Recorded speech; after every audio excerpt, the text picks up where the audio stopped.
تصلحون. السلام عليكم، رمضان مبارك، كل عام وانتم بخير. 10 ايام جزعت من شهر رمضان، والناس بدل ما يعبدوا الله جالسين يدوروا الغلطات حق المسلسلات، نشوف منو يشتهر، منو وقع ترند بينهم، على اساس يعني الفيديو حقك هذا عادي صح؟ اصحابنا هذه السنه قاموا جابوا افكار جديده ونخبه من الممثلين عشان يسووا حقهم المسلسلات، فانا طبعا بتكلم اول شيء عن الايجابيات لانه شو يقولوا بعدين صالح والشعب اليمني ذا ينتقد، ما معكم شميهره. بنتكلم اول شيء عن ايجابيات المسلسلات اليمني هي ولا حاجه. تعالوا نتكلم عن السلبيات. امزح والله اني امزح. على فكره في ايجابيات كثيره جدا هذه السنه، وفي تطورات بشكل كبير بالسيناريوهات، بالتمثيل. في معهم ممثلين الان اصبح انهم يمثلوا طبيعي ما عاد يعوجوا لقفهم، وفي ممثلين ظهروا باداء يعني درامي واقعي سبحان الله، لا كثروا به ولا زيدوا به ولا نقصوا ولا حاجه. مسلسل مثلا طريق إجباري في معكم سماح انعم، في شروق سام المقطري، في طبعا صالح حماده ونبيل الانسي نقدهم يعني بدون نقاش، وفي اكيد ادوار شريره مثلا زي مسلسل دره معكم الشيخ جراح عبد الله يحيى، اكيد طبعا اخته نسيت اسمه طبعا اللي هي منى اسعد، في ادوار حلوه ما بها شيء يعني. بالنسبه لي دور اماني الدماري كان بدره كان خارق يعني، واداء تمثيلي قوي جدا، قوي مره ما شاء الله عليه. بالنسبه للاداءات التمثيليه حق الجماليه، محمد قحطان تمام، محمد الأموي تمام، البقية ما أدري كيف الصراحة يعني. طيب في جوانب أخرى مهمة جدا بأي عمل مثل الإخراج والتصوير والمونتاج. فمثلا بمسلسل طريق إجباري في اختيار حلو للزوايا ولكن استخدام سيء للكاميرا. في بمسلسل مثلا الجمالية اخراج بشكل عام مجمل حلو، ولكن توزيع اضاءة ما كانش احلى شيء في الحياة. بمسلسل درة كان في تصوير جميل، توزيع اضاءة حلو، لكن الكاميرا يعني يا ليت لو تتحرك بدل ما هي كده فخلص تستغل اللقطات. وبعيدا عن الاخراج والتصوير والحاجات زي كده، في اللي هو اهم. ايش هو اللي هو اهم؟ السيناريو. يقول المخرج العالمي ألفريد هيتشكوك: إذا أردت صناعة عمل سينمائي قوي فتحتاج لثلاث عناصر: السيناريو ثم السيناريو ثم السيناريو. عمل سينمائي ولا تلفزيوني هي ذكي. الافضل انهم يركزوا على السيناريو والحوار، لانه الناس بالاول والاخير مش كل الناس فاهمين بالسيناريو بالتصوير، ولا هم فاهمين بالتمثيل عن الناس، ولا يفرق معهم كثير اكثر ما يهمهم القصه، لانه المشاهد مش غبي للاسف. المشاهد مش غبي يعني، اي نعم قد تحصل قصور بالتمثيل، قد يكون مثلا وجهه نظر انه نحن نشوف الممثل سين من الناس نشوفه حلو، وجماعته وشلته يشوفوا انه حلو، لكن في ناس بيشوفوا انه حلو. فهنا الان نقدر نقول انه اختلاف اذواق. لكن بالنسبه للسيناريو ما فيش حاجه اسمها اختلاف اذواق كثير. اوكي في اختلاف اذواق، ولكن في اختلاف اذواق بالمعقول يعني، تضحك على من. بالنسبه لافضل سيناريو لحد الان للحلقه العاشره هو طريق إجباري. طيب يعني طريق إجباري ولا غلطة؟ مش شرط ولا غلطة. طيب مع نحن أول حلقة عرفنا الشخصيات، ثاني حلقة عرفنا هدف البطل، من البطل يعني نحن المفروض أول ما نشوف التتر يظهر لنا صالح حمادة، نبيل الآنسي، نبيل حزام. خلاص نحن المفروض نفهم كده تلقائيا إنه هو البطل، حتى لو ما عرفناش بالأحداث إنه البطل يعني. اللي ما يتفرجوش الأغنية ما يشوفوناش مش ضروري يعرفوا، مش مهم صح ولا لا؟ ايش هدف البطل؟ الحلقة الأولى جزعت، عرفنا الأحداث، عرفنا الأبطال، عرفنا كل شيء. هل الأفكار عرفنا من البطل مباشرة؟ لا خلاص مات شروق، بعد عرفنا إنه بعد ما مات شروق مشكلتنا هي الدكتورة أروى تشتي تبرئ شروق وتشتي أوكي أي نعم، ولكن أحس إنه الأحداث يعني تأخرت. يعني لحد الان احنا ماشيين صح، ولكن الاحداث تاخرت، في كان حشو شوي باول حلقتين، وبعد الحلقتين استعرضنا بعض الافكار الرائعه اللي كان المسلسل يناقشها، وطبعا يناقش طبعا قضايا مره مهمه جدا مثل قضيه زواج القاصرات. انا اوعدك اشقى واشتغل واسددك كل شهر مبلغ. كان كلمتي زوجك يسدد الدين اللي عليه وبس. هي يا اخي اللي يقول شفتوا ذا المشهد انا فين؟ هذه بنتك ما شاء الله كبرت. يلا على العموم سلام. اوبس لا يمكن توارد التخاطر. قلت له مستحيل ازوجه ببنتي ويعمل اللي يشتهيه.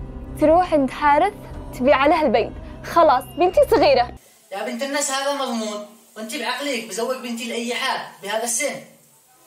ايش من مضمون؟ البنت عادة صغيرة. يعني اكيد توارد التخاطر، اكيد توارد التخاطر، لانه بيني وبينكم يعني مش معقول يعني المسلسل يعني من كاتبه كبيره زي يسرا عباس عملت مسلسل مع الذهاب وست الغريب، فيعني اكيد توارد التخاطر. رسالة للناس اللي يشوفوا أي حاجة مكررة بين شيء وشيء وبعدين يقولوا ده سارق، خلونا أقول لكم إنه في حاجة في عالم يعني الكتابة اسمها توارد التخاطر، وهذه مبنية على البيئة والمدخلات والمخرجات. فنحن مثلا كيمنيين عارفين انه بيئتنا غالبية اليمنيين عندهم ما يسمى انهم يروحوا مثلا الاعياد بالقرية، فهم يعرفوا بيئات القرية وبيئات المجتمع كيف، وكيف المدينة، وكيف الحاجات والعادات والتقاليد اللي تحصل في القرى، والقضايا المجتمعية كلهن تشابه بنفس بعض. فطبيعي الكاتب بما انه في معه مدخلات معينة بيؤدي إلى أنه لما يجي يسقطهن وقت الكتابة يسقط حاجة قد حصلت مع فلان الثاني اللي نحن نشوفه. ما فيش أي يعني هنا سرقة، وهذا يعني بحكم أنه طبعا فيلم حياة اللي وريتكم هو حقي أنا أصلا كتبته، فطبيعي جدا أنه ما فيش أي حاجة، يعني ما فيش حاجة، أنا بس كنت مزح. هي رسالة فقط للبقية، كما وبه مش كلكم بس أن تفكروا، كل الناس كما يفكروا، وكل الناس ممكن يعطوا فكرة تشبه فكرتكم. تمام. بالنسبة لمسلسل درة القصة حلوة والأحداث ماشي تمام وكل شيء حلو باستثناء الطفل اللعبة. وأماني الذماري راح المدينة وهرب من أبوها وراح تشتري ذهب ورجعت تبيع الذهب وراحت تودي البيت الناس لهناك، والأحداث لحد الآن تمام باستثناء طفل اللعبة، وكل شيء نحن مهتمين فيه ونلاحظ الشيخ جراح يعني ماشي بخطته اسمها هذه منى أسعد، منى أسعد تمام، كان تمام يعني ماشي يعني أمانة إنه مستفز صح وكل حاجة يعني الأمور طيبة، ولكن مكان احنا طفل اللعبة. ايش قصة طفل اللعبة؟ طبعا انا عارف طبعا انه هو الان في حبكة، وبعدين بنعرف بعد بنهاية المسلسل انه الطفل اللعبة هذه بنت فلان الفلاني اللي هو له علاقة بمدري ايش اوكي انا فاهم بالحاجات هذه، بس انا اشتغل لكم ليش لعبة؟ ليش تصوروا لنا؟ ما احنا دارين لعبة، ما منطقي انكم تجيبوا لعبة عشان توفروا الانتاج، ما تشوفوا تعرضوا حياة طفلة للخطر او طفل للخطر، لكن لا تصوروا لنا شيء لو سمحتوا، ما تصوروا ليش انا افدالكم. طيب يا كتاب مسلسل درة في حلقه كده بالنص احسه كده مالش داعي، لا يمكن انا مخوي يعني. اوكي تعالوا كده نرجع قليل بالاحداث لورا. اميره طلب مننا نتزوج من مبخوت، اوكي اميره مرضش لحد الان نحن بنص حلقه، بعدين في معنا نحن نص بقيه الحلقه، وبعدين الحلقه اللي بعدها اميره طبعا تحاول تعترض ومدري ما، وتجي لي منى اسعد تقول له 1 2 3، بعدين ما ترضيش، بعدين اخر شيء تقرر تنتحر. نحن قطعوا اللي نحن بدايه الحلقه دي، بعدين الحلقه اللي بعد بتبدا تنتحر، وبعدين تجي لنا درة القريه المهم والاحداث اخر شيء تتزوج. ودرة بدل ما تطلع يعني طلعتهم درة للقريه ليش؟ طلعتوا لنا القريه علشان بس تضيع مشوار، قرحتهم البترول حق الراجل. يعني هم طلعوا درة القريه علشان يشوفوا الناس السياره اللي كان معاه اصيل، واصيل هذا اوبس يا اخي ايش الحبكه هذه. اوكي تمام نمشيها. بالنسبه لسيناريو الجماليه مش تحسوا ان الحبكه واضح مره؟ يعني فلان يفكر والثاني يفكر والثالث يفكر، فلان يفكر وهو يهز راسه، فلان يفكر وهو يعمل، وفلان يفكر بصوت عالي. انا الصدق انا قررت ان انا بعمل بس هذاك الصدق لو بفكر ما ليه بس لا يعني انا ما افتهمليش انا كمشاهد، لا بنجيب لك الان خلاص يا جماعه الخير، هو ما افتهملوش كمشاهد، تعالوا خلوا عبير عبد الكريم تعمل مشهد تفكر. والله ما قالت سميرة الا الصدق، أنا اللي قليلة عقل، لم تشجلس راسي بس على الغلط. هذاك بيتي وهذاك زوجي وابو ابني، ربنا ما اعطاناش هذه الهبه الا هو زوج العمر. ما هو الخبر. بالجمالية الحشو حقه كثير، لا نكذبش على انفسنا، الحشو كثير لا تزعلوش.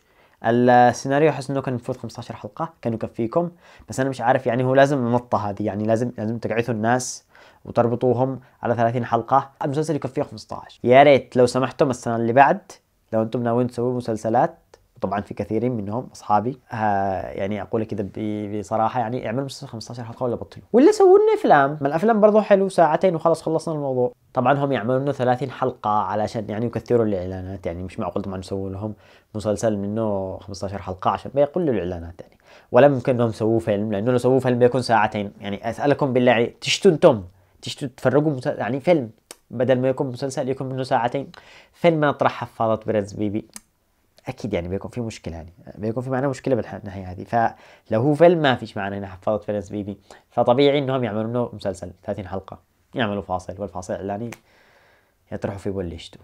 اصحابنا لا تزعلوش طبعا، تزعلوش، انا بالنسبه لي الموضوع يشتي له وقت. انا عارف طبعا انه صناعه المسلسلات ونحن احنا بالمجال هذا، وصناعه الافلام والمسلسلات يشتي له شغل ويشتي له تعب ويشتي له وقت ويشتي له ميزانيه ويشتي له مجهود، وكمان يشتي له وسع قلب، والله يشتري وسع قلب، لانه طبيعي جدا انتم لازم زي ما تدخل لكم يعني اراء حلوه، نحن نمدح بحاجات كثير، فاكيد طبعا يعني ننتقد يعني طبعا انتم ملاحظين ان انا ما تكلمتش ولا شيء عن دروب المرقله. اكيد طبعا تابعتش الجزء الاول، ما دخلش بصراحه، او قصه مزاجي، فقررت ان ما اتابعش الجزء الاول. اكيد طبعا ما اتابعش الجزء الثاني، فالمنطقي زياده ان انا اصلا ما بنتقدش ولا شمدح. حلقه اليوم تكلمتوا برايي عن اول 10 حلقات من مسلسلات يمنيه، يعني ممكن الحلقه اللي بعد اتكلم عن مسلسلات اخرى بس مش يمني، والله اعلم. اشوفكم على خير.